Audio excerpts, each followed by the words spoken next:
Good morning everyone. Ram Ram सभी को। My name is Ankit खब and welcome back to my channel. आज सैटरडे है, so have a happy Saturday ahead and have a happy weekend.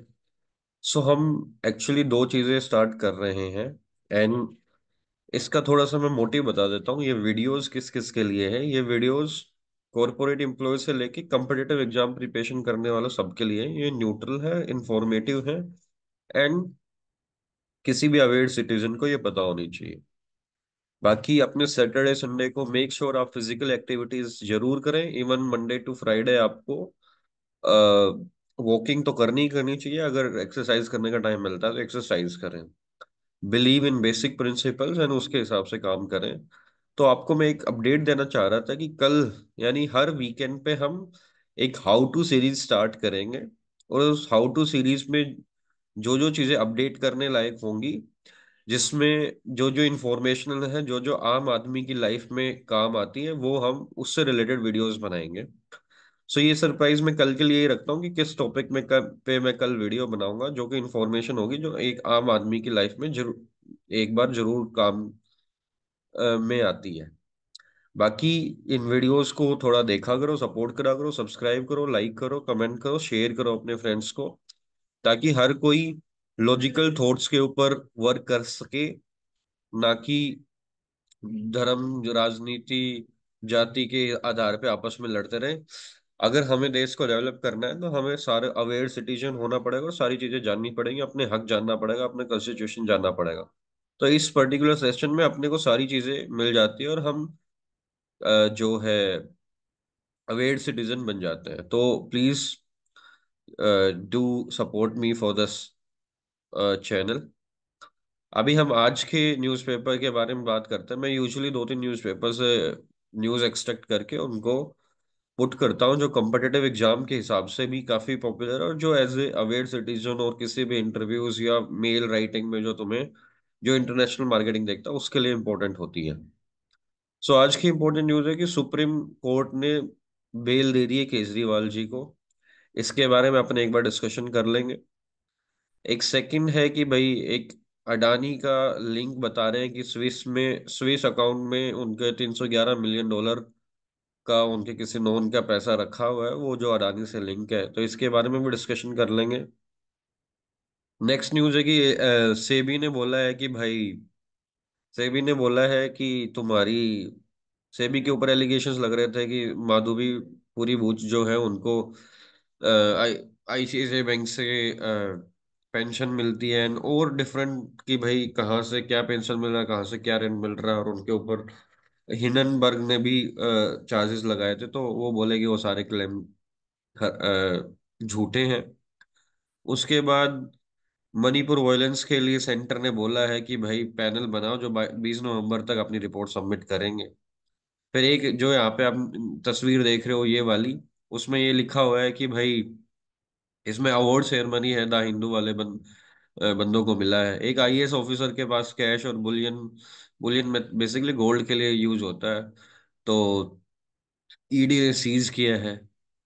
उसके बाद ये कोई इंपॉर्टेंट न्यूज नहीं है। और एक ये फोर्ड को जो है ओपन कर रहे हैं वापस से तमिलनाडु के अंदर प्लान, तो इसके बारे में भी डिस्कशन करेंगे। और बाकी जो भी न्यूज़पेपर्स में है, जो भी अवेयर सिटीजन को पता होनी चाहिए, वो न्यूज़ सारी अपन डिस्कशन करेंगे। इवन कम्पिटिटिव एग्जाम्स के लिए भी आपको शॉर्ट टाइम में अगर रिवीजन करना है तो these videos are going to be fruitful for you.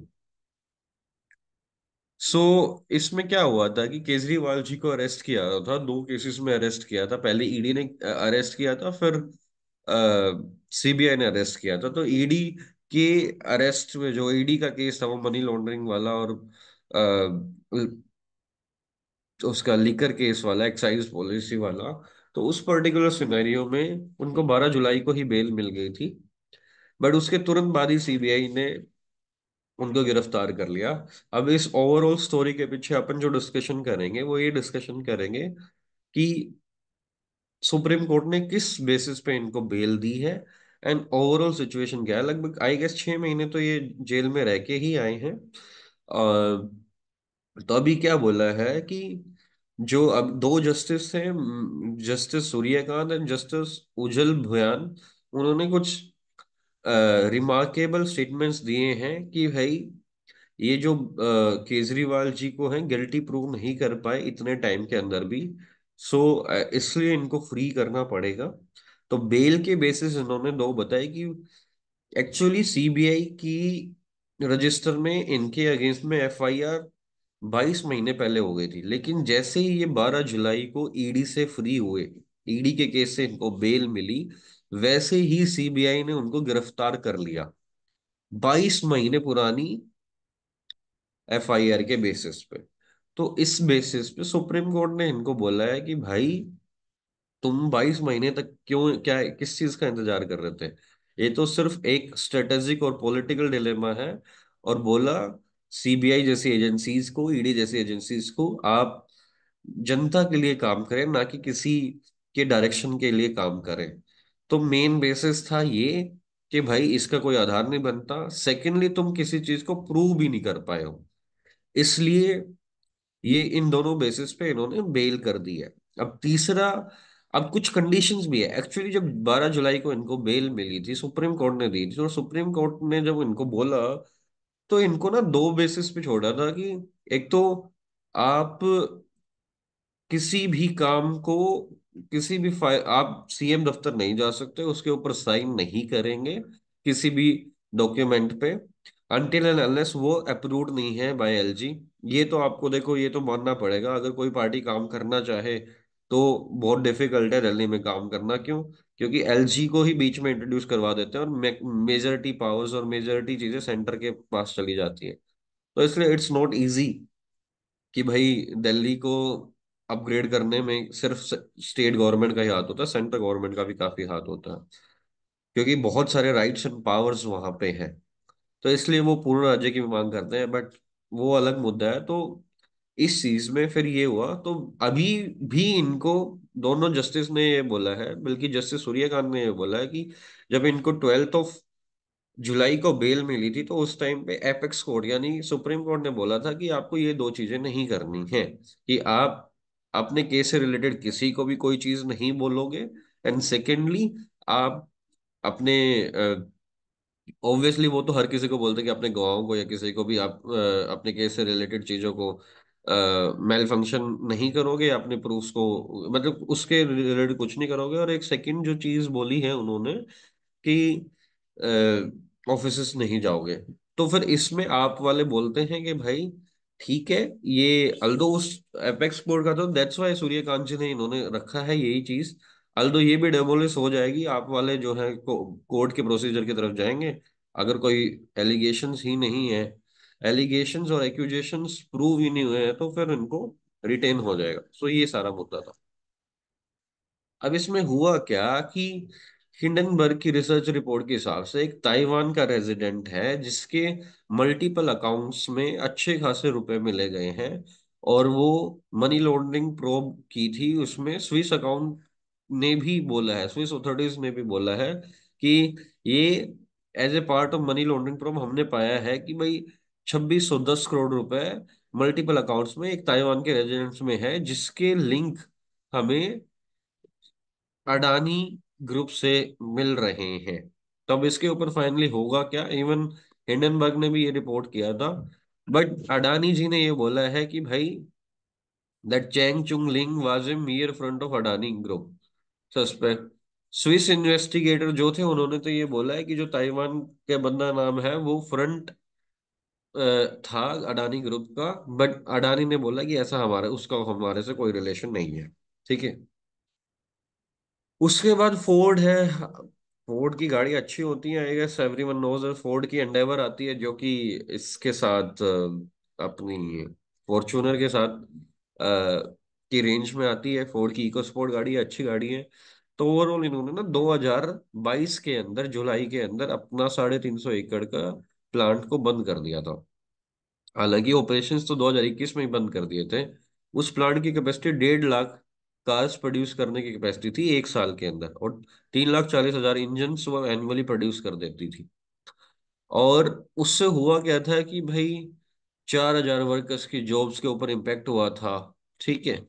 तो अब क्या है, एम के स्टालिन जो तमिलनाडु के पर्सन हैं, तमिलनाडु के सीएम हैं I guess, M K Stalin, या सीएम जो है, उन्होंने काफी सेवरल मीटिंग्स की एंड फोर्ड वापस से रीओपन कर रहा है। फोर्ड ये बोल रहा है कि हमारा मेजर हब था जहाँ पे गाड़ी मैन्युफैक्चर होती है, हम वहां से एक्सपोर्ट भी कर सकते हैं और इंडियन मार्केट में भी वापस से री एंट्री कर सकते हैं, तो उससे 4,000 जॉब्स, तो 2,500 से 3,000 जॉब्स नेक्स्ट 3 ईयर में जनरेट हो जाएंगी।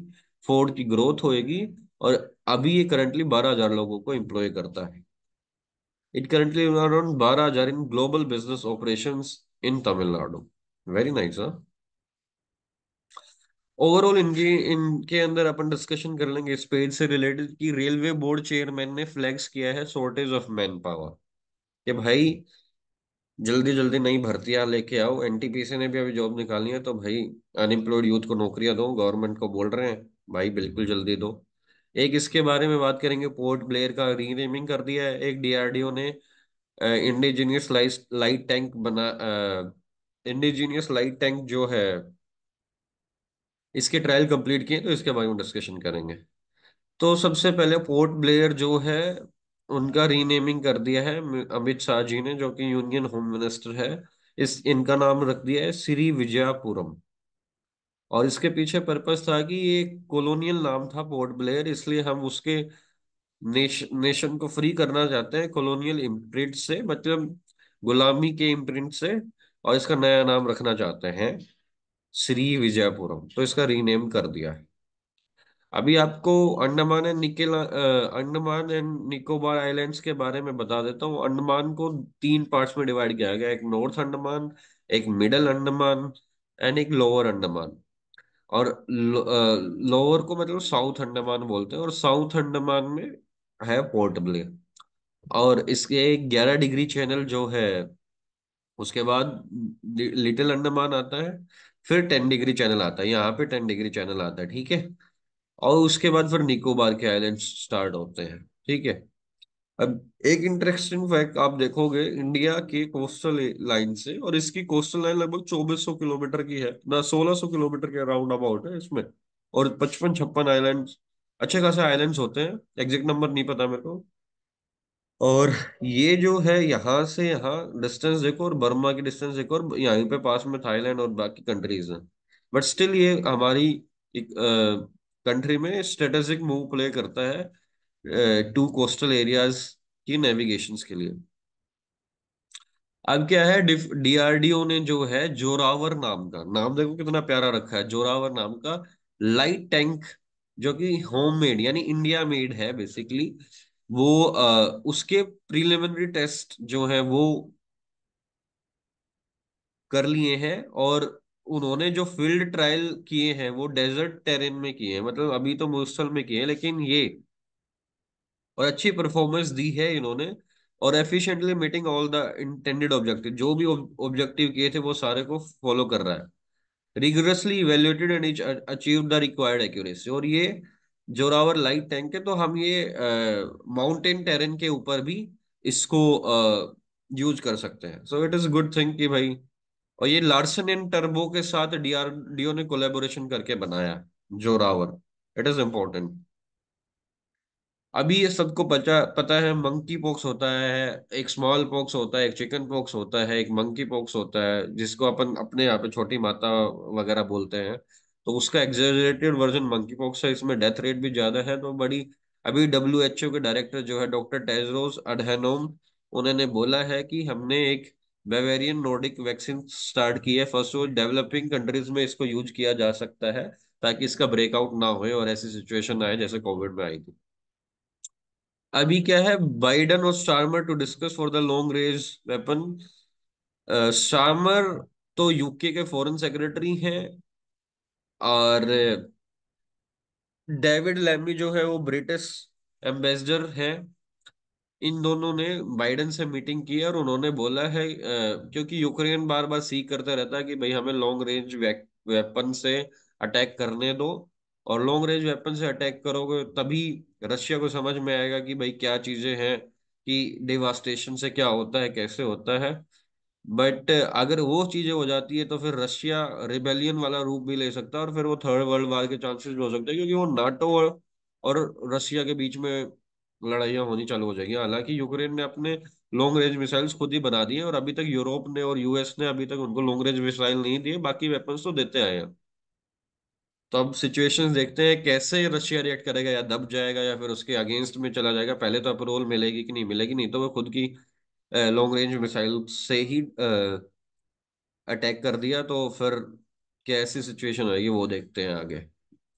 अब चाइना ने क्या है, रिटायरमेंट एज को बढ़ा दिया है for first time since so many decades.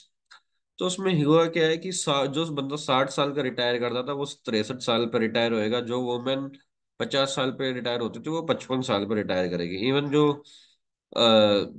Overall situation हुआ क्या है कि रोज डेथ तो बढ़ गई है, नंबर ऑफ बर्थ काफी गिर गए हैं, यंग पॉपुलेशन काफी डेटेरियोरेट हो रही है।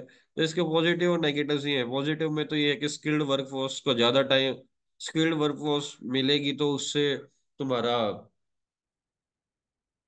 इकोनॉमी में एफिशिएंटली काम होएगा। और स्किल्ड वर्कफोर्स नहीं मिले, वो उसका सेकंड ये है कि इनको पेंशन में पैसा कम जाएगा। और बट इसका नेगेटिव इम्पैक्ट ये है कि नई जॉब्स क्रिएशन कम होंगी। तो ये है। अब ये है कि गोल्ड ने सर्च किया है 2 मंथ हाई पे, 75,000 550 रुपए पर 10 ग्राम हो गया 24 कैरेट का। सही है यार, गोल्ड के रेट हमारे टाइम पे तो काफी ज्यादा बढ़ गए थे जब मैंने इसको बाय किया था, और फिर एक बार बीच में गिर गए थे जैसे वो ड्यूटी का कंसेशन किया था। और इस बार से सेल बढ़ेगी क्योंकि बाहर से इंपोर्ट ड्यूटी बहुत कम कर दिया, तो फिर वो इंडिया से ही ले लिया करेंगे माल, बाहर से लाने की कोई जरूरत है ही नहीं। तो उस केस में अभी ओवरऑल, और ऑब्वियसली अभी फेस्टिव सीजन आ गया है तो फिर उस केस में ये बढ़ जाएंगे, और उसके बाद जो है श्राद्ध का पीरियड आएगा उस टाइम पे थोड़े से गिरेंगे। तो ये गोल्ड को हमेशा एक स्टेबल इन्वेस्टमेंट माना जाता है। बस आज की न्यूज़ यही थी, काफी थी आई गेस, इंफॉर्मेशनल था सबको। तो होपफुली आपको ये सेशन पसंद आ रहा होगा। इसमें कुछ चेंजेस करने हैं, कुछ और चीजें चाहिए आपको मेरे से, तो मेरे को जरूर बताना कमेंट करके। और please like share and subscribe. Thank you.